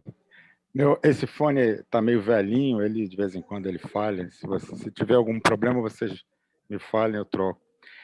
Bom, Sandro, primeiramente, obrigado pelo convite. Deise, Sandro, nossa, eu acho que você falando, vendo a sua exposição, aí me deu uma vontade de pegar o Sandro, botar dentro de uma máquina do tempo e mandar lá para os anos 70, para que um aluno lá, o Paulo Roberto, ainda com, né, na idade de fazer 2º grau, porque eu tinha, rapaz, você tem uma ideia, eu tinha um professor de física que era um capitão, que é o meu 2º grau e a minha universidade, meu curso superior foram durante a época da ditadura, né? Sou mais velho que vocês todos.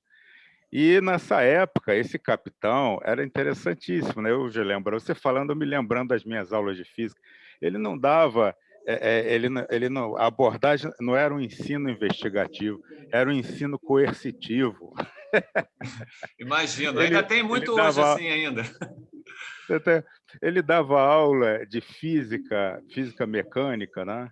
Então era tudo relação hierárquica de forças e vetores. Era um negócio assim muito esquisito, um jeito militar de falar de física, né?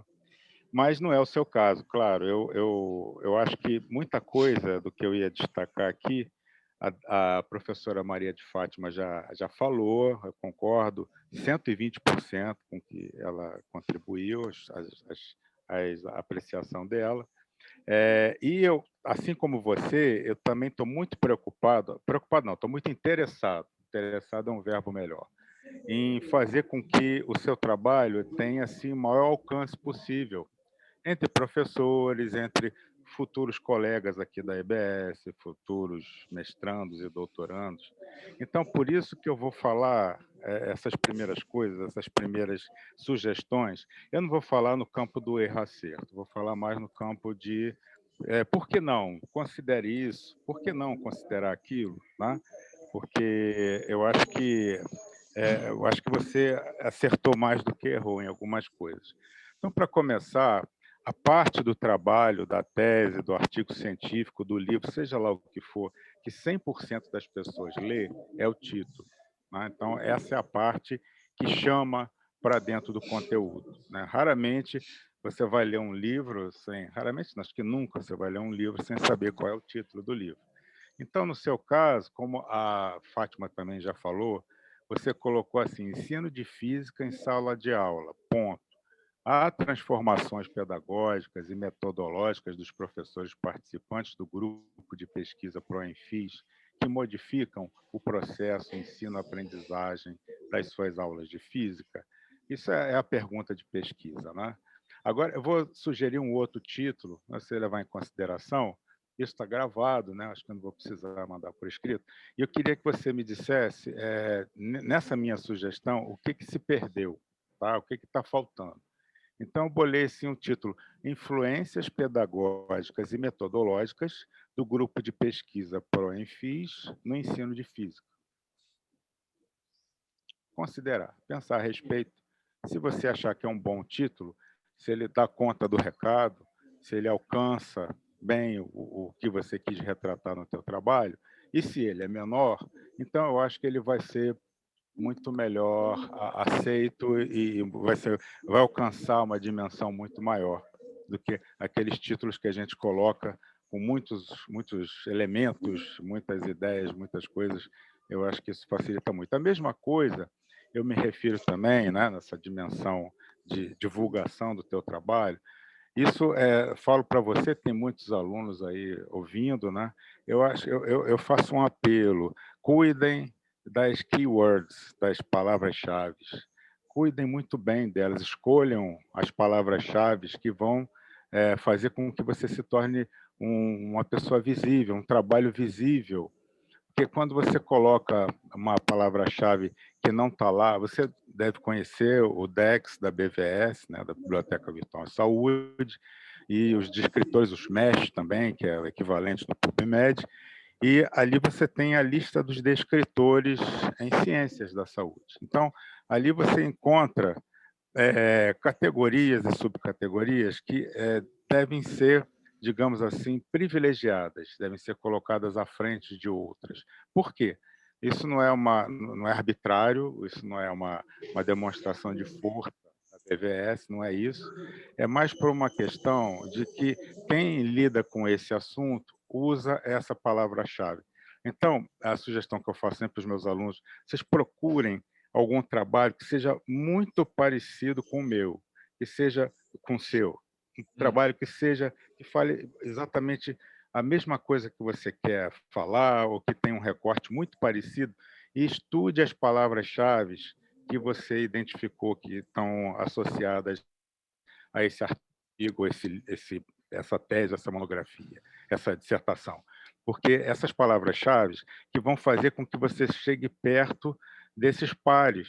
E com isso você vai ser mais facilmente encontrado. Quando alunos que virão, quando eles fizerem a busca bibliográfica na BVS, onde a base de dados que for, eles vão, por exemplo, procurar sobre formação de professores. Não tem essa palavra-chave lá no DEX, tem capacitação de professores. Eu sei que não é a mesma coisa, mas cogitar, se é que é possível colocar no lugar de formação, colocar capacitação, se isso te faz perder muito, descaracterizar muito o seu trabalho, então não. Mas se for ok para você, então prefira capacitação, porque isso está lá na relação dos DECs da BVS. ProEnFis não tem nos DECs. Atividades investigativas também não. CTS também não tem siglas nos DCS. Então, siglas, em tese, elas não podem, muito raramente elas são usadas como descritores, como palavras-chave. As raras exceções são HIV, por exemplo, SUS, enfim, são siglas assim mega consagradas. Então, a minha sugestão é que você escolha assim cuidadosamente com a Daisy as suas palavras-chave para que você alcance o maior número de pessoas, para que esse seu trabalho conquiste, né, o posicionamento que ele merece, entre outras que são os seus pares. Outra coisa, a Daisy também já falou sobre objetivo geral, objetivo específico. Eu não vou repetir tudo que ela falou, mas é exatamente isso que eu penso, porque quando você optou pela abordagem qualitativa. Abordagem qualitativa, o que ela faz? Né? Ela, ao contrário, quais são as dores e os prazeres da pesquisa qualitativa? Quando você tem, por exemplo, acho que todo mundo aqui deve estar ciente do conceito de construto, né? Construto é uma espécie de pergunta e resposta simultânea, né? Então, quando você tem um construto já estabelecido, você tem uma hipótese muito forte de que tal fenômeno, geralmente no mundo natural, é aquele que acontece, por exemplo, dentro da física, por exemplo, isso é possível. Então, aí você, não é o caso da física, claro, mas em outros campos, como no caso, sei lá, da psicologia, aí você usa questionários. Então, questionários são fechados. Agora não, você usando entrevistas, o teu construto está aberto. O teu construto ele ainda é maleável, ele é flexível, ele pode mudar. Então, essa é a beleza e a delícia da pesquisa qualitativa. Como a Fátima sugeriu, mostrar, fazer uma validação entre professores que não sejam de física, é maravilhoso. Assim como você já começou a fazer entrevistas, já tem 2 entrevistados, com essas entrevistas devidamente gravadas e transcritas, eu acho que, a partir daí, a pesquisa só vai se sofisticando, ela só vai melhorando, né? E isso é a marca distintiva da pesquisa qualitativa, ela muda com o tempo. Por isso que é difícil, quando a gente vai submeter projeto ao CNPq ou qualquer agência de fomento, a gente colocar um projeto que envolva abordagem qualitativa, porque o avaliador ele não vai se contentar com um projeto que você não sabe exatamente quantos sujeitos de pesquisa você vai entrevistar, você não sabe exatamente qual é a sua hipótese, você tem uma hipótese norteadora, mas você não tem uma hipótese assim concreta, não, uma hipótese bem delineada e definida, como em outros casos. Enfim, você tem uma série de questões em aberto. E isso é bom na pesquisa qualitativa, né? Isso te deixa livre para identificar detalhes nas falas dos outros que talvez ligadas a outras falas te leve a uma categoria. Por isso que a tríade dos verbos de pesquisa qualitativa, dos trabalhos que consideram abordagem qualitativa, é a identificar, descrever e analisar. Então, esses 3 verbos, eles são tão importantes, né, para quem se envolve com essa abordagem, com esse tipo de pesquisa, porque você identifica conceitos, modelos mentais, você identifica padrões de ideias, você identifica, enfim, coisas que não são tangíveis, são coisas, são construções, são abstrações do intelecto humano. Você descreve, você tem que descrever essas ideias, colocando padrões, estabelecendo padrões e ligações entre uma fala e outra, para que fique claro do que você está se referindo. E, finalmente, você analisa, né, na horizontalidade dos dados, das falas, o que esse padrão, como ele aparece nas diversas falas, com vestimentas diferentes. Então, isso é fazer análise. Análise é essencialmente um trabalho de comparação, é um trabalho de cogitar uma hipótese com base numa diferença em que você encontra entre A e B. Você entendeu bem o que A quis dizer, você também entendeu o que B quis dizer, só que B fala o contrário de A, mas, na verdade, ele fala o contrário concordando com A, porque tem em comum a mesma premissa. Então, isso é um exemplo de análise, né, que a gente pode fazer em abordagens qualitativas. Os objetivos, enfim, a Deise já falou a respeito, eu acho que o terceiro objetivo ele é mais um processo, você está descrevendo um processo metodológico que não é exatamente uma submeta, né, que são os objetivos específicos. Eles são sempre submetas, coisas que você pretende alcançar também, muitas vezes encadeadamente, uma está dependendo da outra, e no final você ter a conclusão, uma ideia que pode ser transmitida por intermédio de uma análise, uma síntese, né? Mas objetivos específicos são submetas.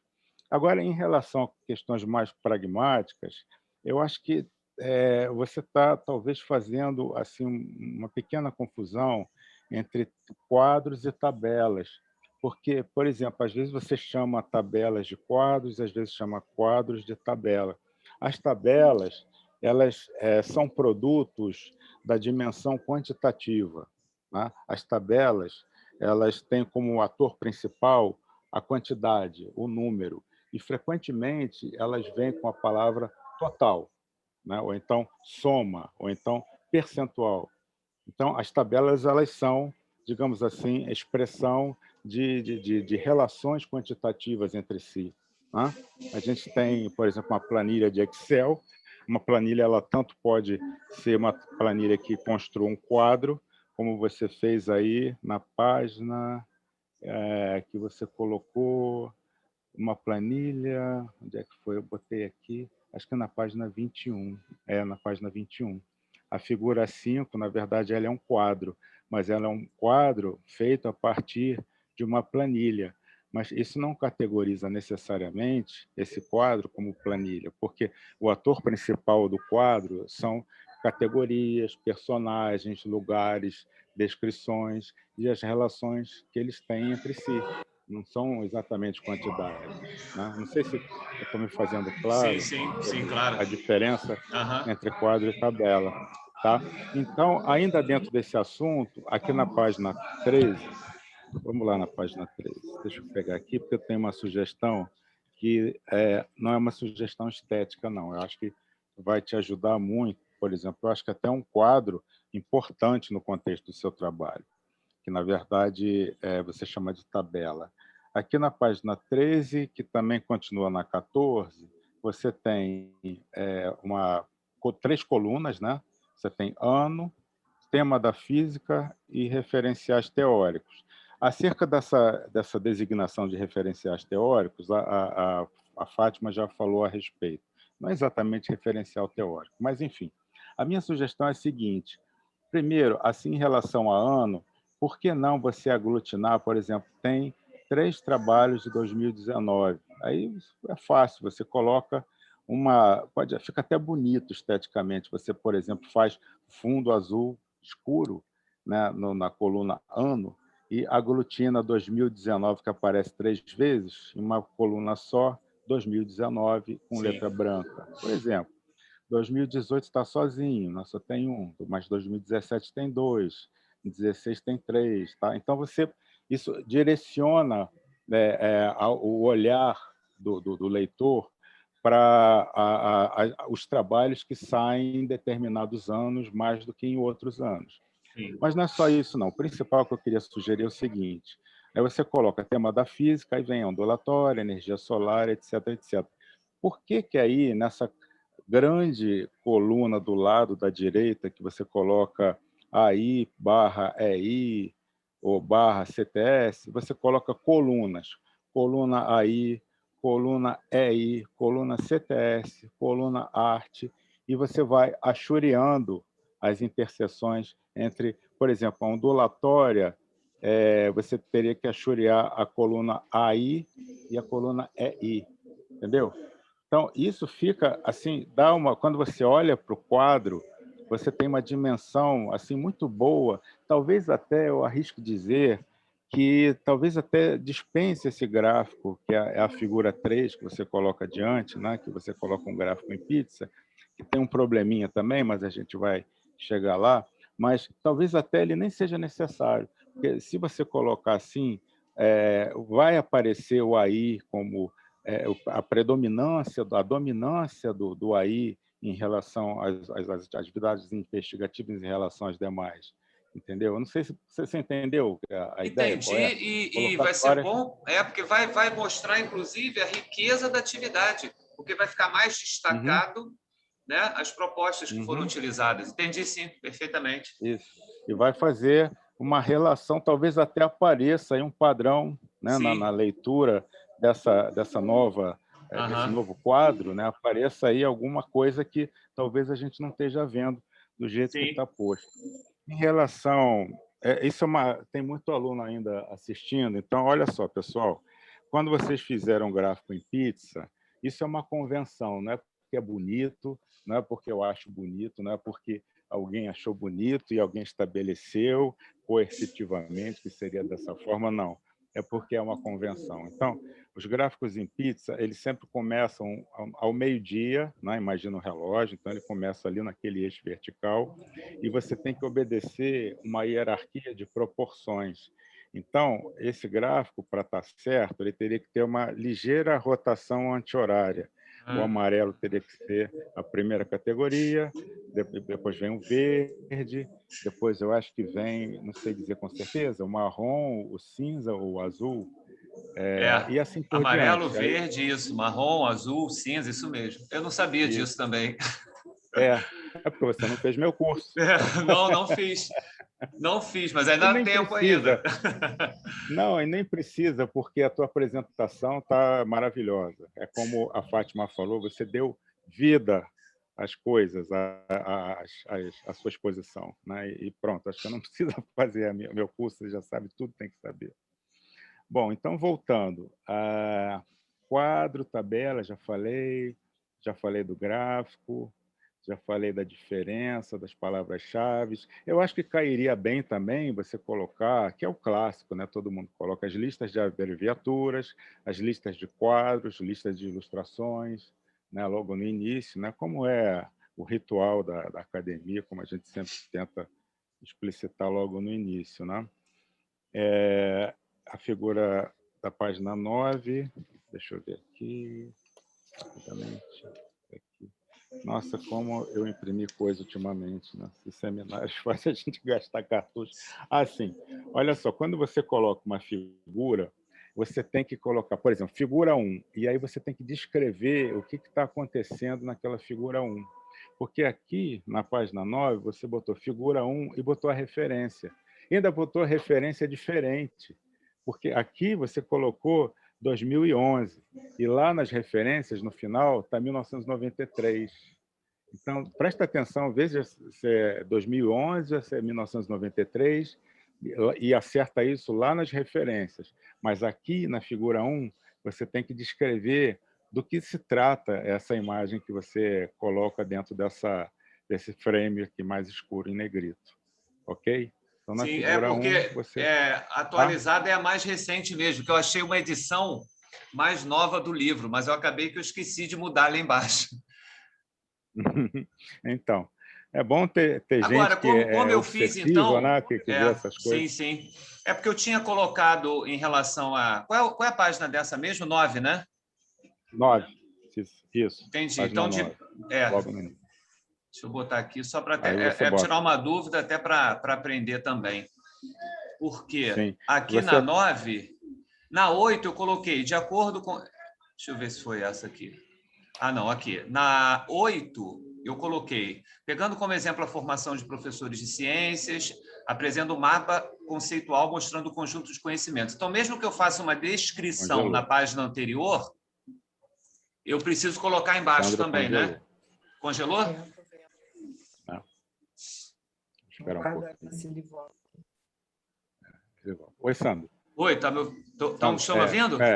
Você começou a falar da página 8, aí deu uma congelada. Sim. Olha só, mesmo que eu tenha colocado na página 8 uma informação sobre essa figura, mas eu tenho que, mesmo assim, embaixo colocar também, não é isso? Sim, isso. Tá. Porque a figura vem sempre junto à referência a ela. Tá, né? entendi. Então, segundo fulano, assim assado. Aí, logo depois vem a figura que mostra isso de uma forma de diagramas. Tá? E aí você pode colocar no final, vai depender do contexto, aí você pode até botar uma referência. Você adotou a BNT 2, né? Então você pode colocar autor, vírgula, ano, sem problema nenhum.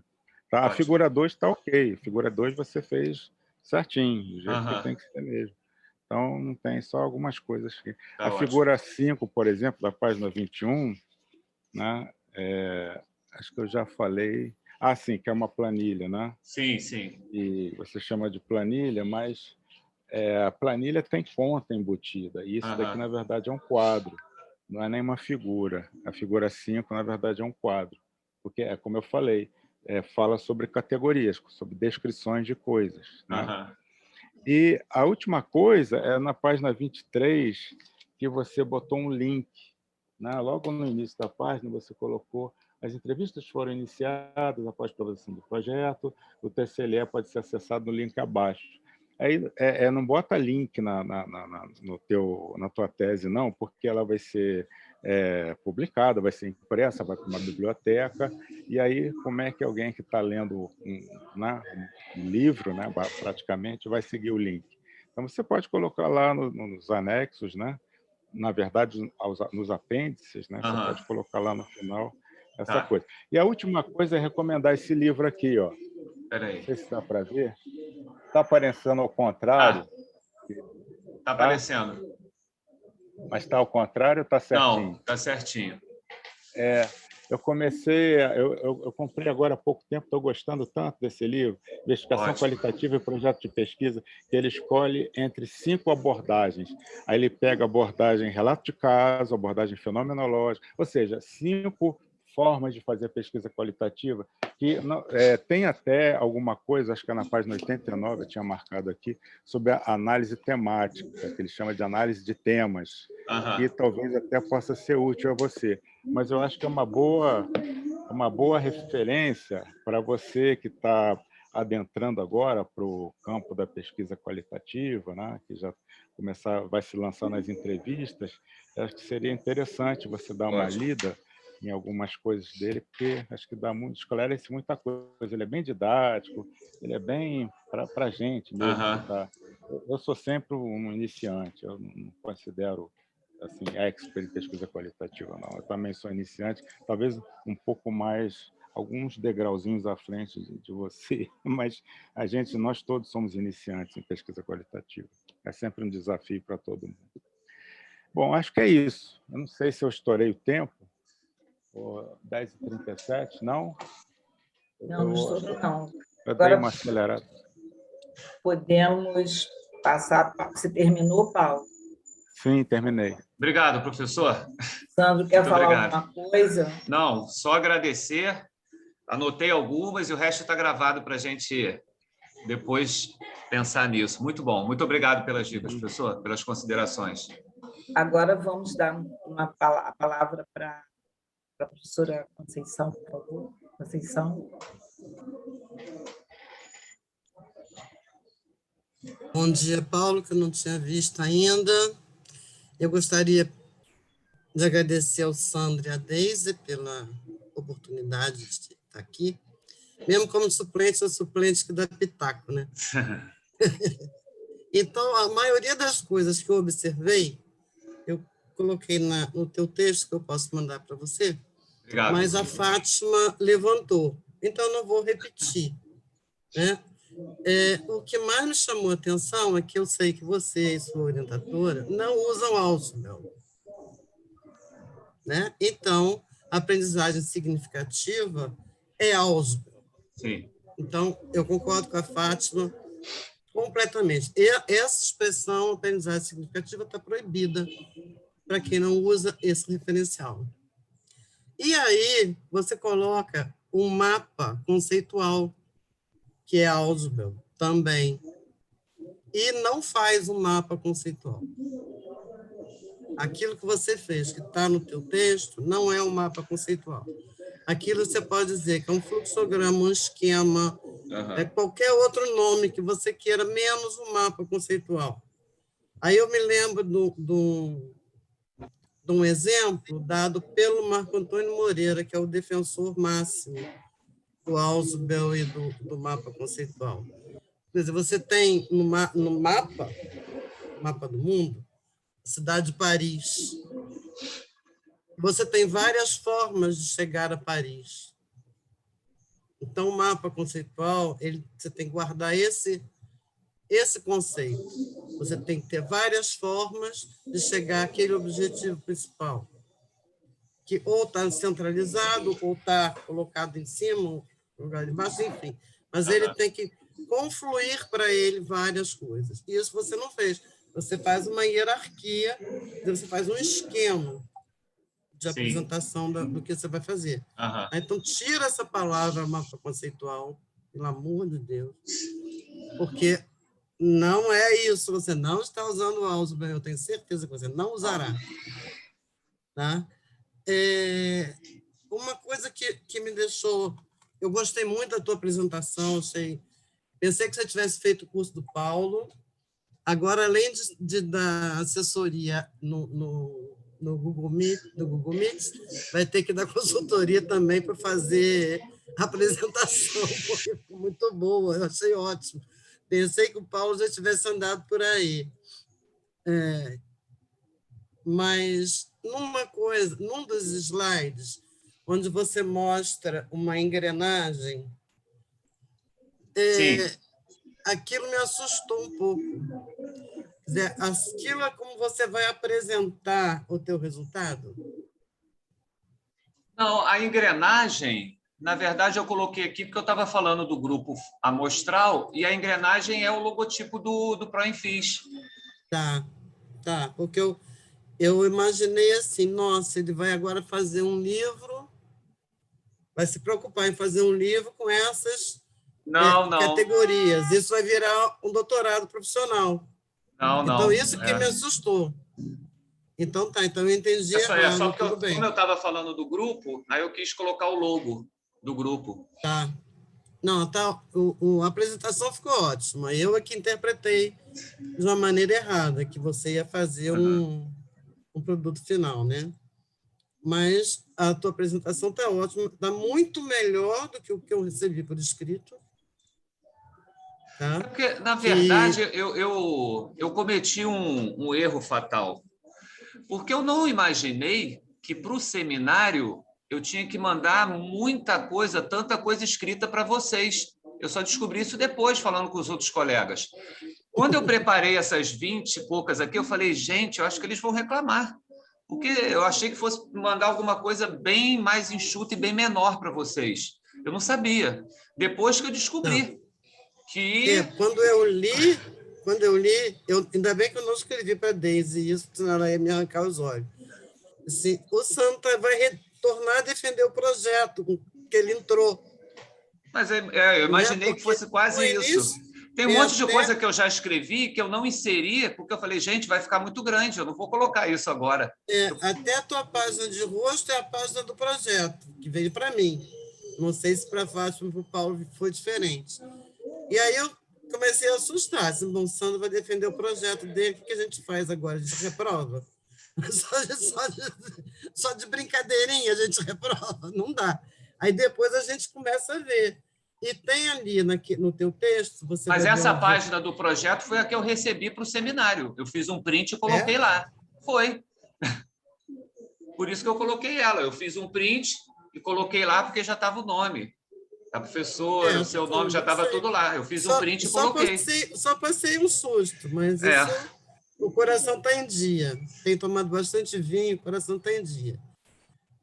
Não vou precisar do Paulo tão cedo, viu? Vai ficando sorrindo aí.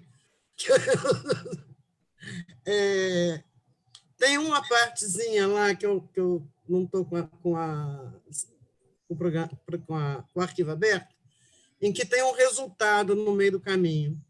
Tá? Um pedaço, quando você fala do grupo, que você já põe alguma coisa que me pareceu ser resultado. Mas eu anotei, está lá anotadinho do lado, todas as considerações, aí eu passo para você. Mas eu achei que foi ótimo. Eu só queria, Paulo, coloca a referência do livro aí no chat. Legal. Eu fiz um print, mas não estou conseguindo ler. Pois é. Vai ser ótimo. O autor.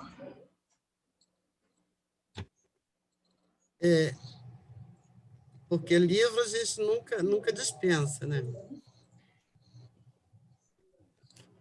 Ainda bem que... o Kim ainda não saiu. O Kim é minha traça de estimação. Eu compro o livro e leva.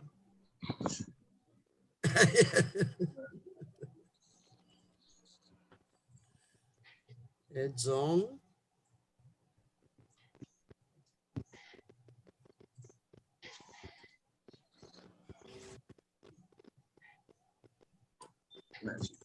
Copiou.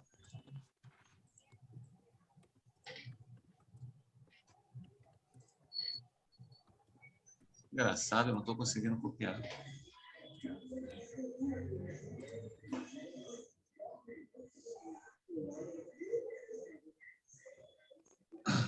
Investigação qualitativa. Copiou, Sandro? Não apareceu para mim ainda não. Ainda estou em... agora apareceu. Agora foi. Foi? Não, eu botei o... Não estou conseguindo. Eu vou copiar aqui. Eu não estou conseguindo... Por algum motivo, Ctrl+C, Ctrl+V não está funcionando.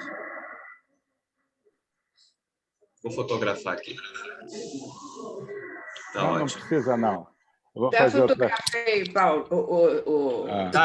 Já salvei aqui já também. Obrigado. Já fotografei. Legal. Vou fazer outra coisa aqui, para facilitar muito, até para quem está assistindo, né? Eu fui me meter a besta, fui botar aqui no site da Amazon. Agora ele está pedindo senha. Agora... Você pode comprar para todo mundo também. Isso não faz o menor sentido. Adorei a ideia. Dia dos professores está chegando, Paulo. Isso. Olha só. Agora não pode não, senão vira Dia dos Namorados. Tem que deixar passar um pouco. Falando Dia dos Professores. Fui lá. Pois mas aí só em outubro. Então, tem que ser presidente do Dia do Nada, como dizia meu pai. Dia do Nada. Às vezes ele chegava em casa com uma bobagem qualquer dessas de camelô. Presente, pai. Por quê? Presente Dia do Nada. Era a melhor coisa para a gente era ganhar presente do Dia do Nada, né? Porque os outros a gente estava sempre esperando. Surpresa. Legal. O link, tá tudo aí o link, olha. Vê se funciona esse link. O problema é que a gente não copia, né? Tirar foto. Foto?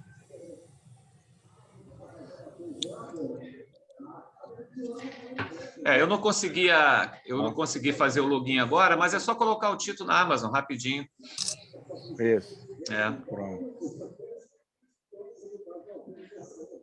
E a Amazon é bom que ela está entregando rapidinho também, né? Sim, rápido,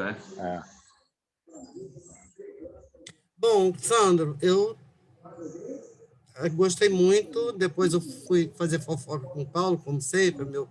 Paulo é meu sócio no Thiago. Então, de vez em quando, a gente faz umas fofocas.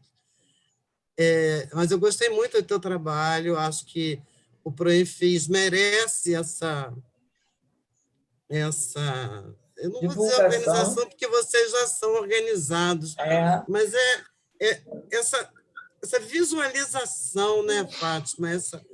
Dá uma organizada geral, histórica mesmo, da evolução do grupo.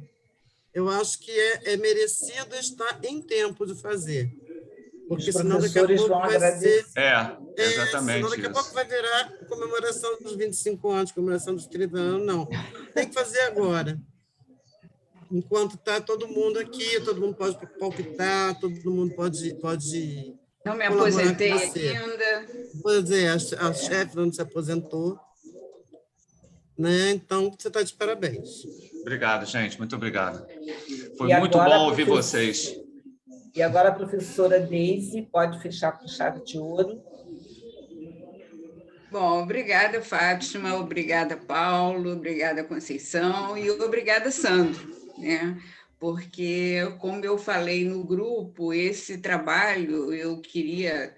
quer dizer, eu achava importante, né, em algum momento, organizar mais, porque foram alguns anos e os alunos chegam com essas propostas de tema e a gente vai deixando fazer, né? Eu vou deixando fazer jogo, vou deixando fazer história em quadrinhos, eu vou deixando fazer blog, e eles só não podem repetir muito os temas. E a base fundamental do referencial teórico desses produtos é CTS e atividade investigativa. Alguns indo mais para um lado e outros indo mais para outro, que não pode ser uma coisa tão rígida ao longo desse tempo, e com perfis, né, diferentes dos alunos.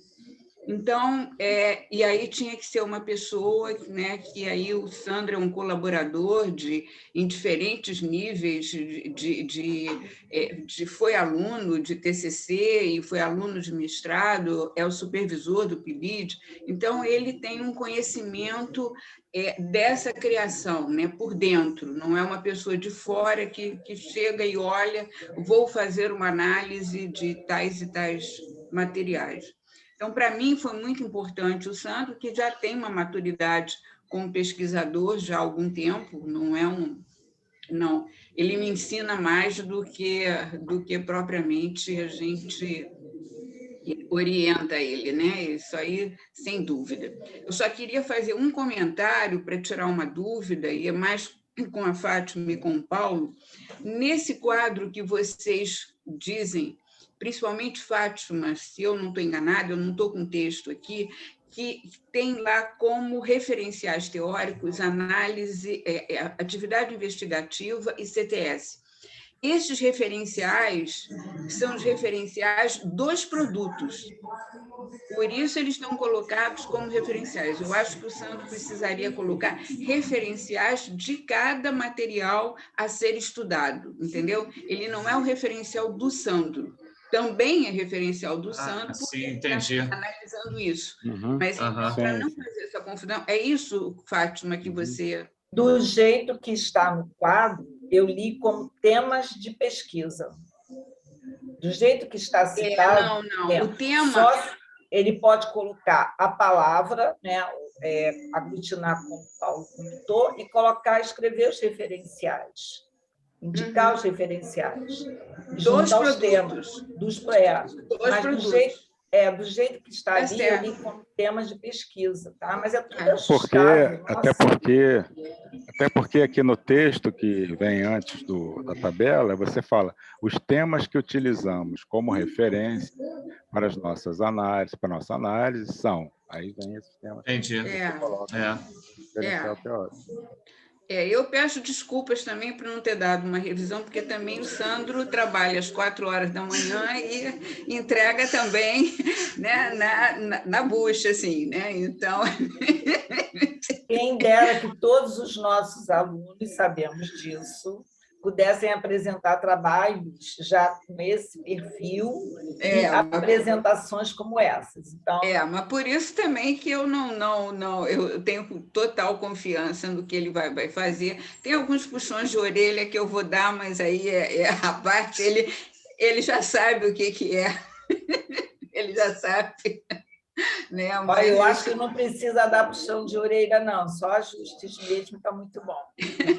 Não, tem coisa que vocês falaram aqui que ela já tinha falado comigo. Eu falei, Deise, agora não tem jeito. Eu já mandei para eles, como é que eu vou modificar isso agora? Mas ela já tinha falado comigo.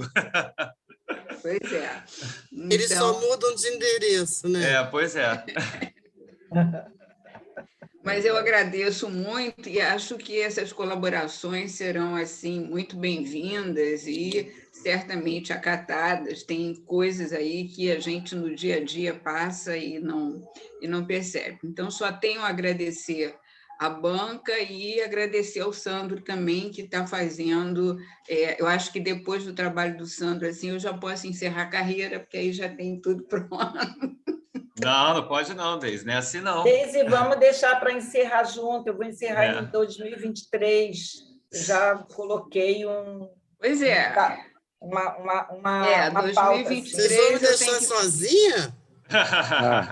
Não, você pode vir no bonde com a gente. Vou ficar com o Paulo. Vou ficar olha, velhinha aqui no Conceição, é campeonato de sofrência? Pois é, eu já poderia, por idade, por contribuição por tempo de serviço público, já poderia ter me aposentado em janeiro desse ano. Só Paulo, que eu ganhei de você. O meu pedágio só outubro do ano que vem.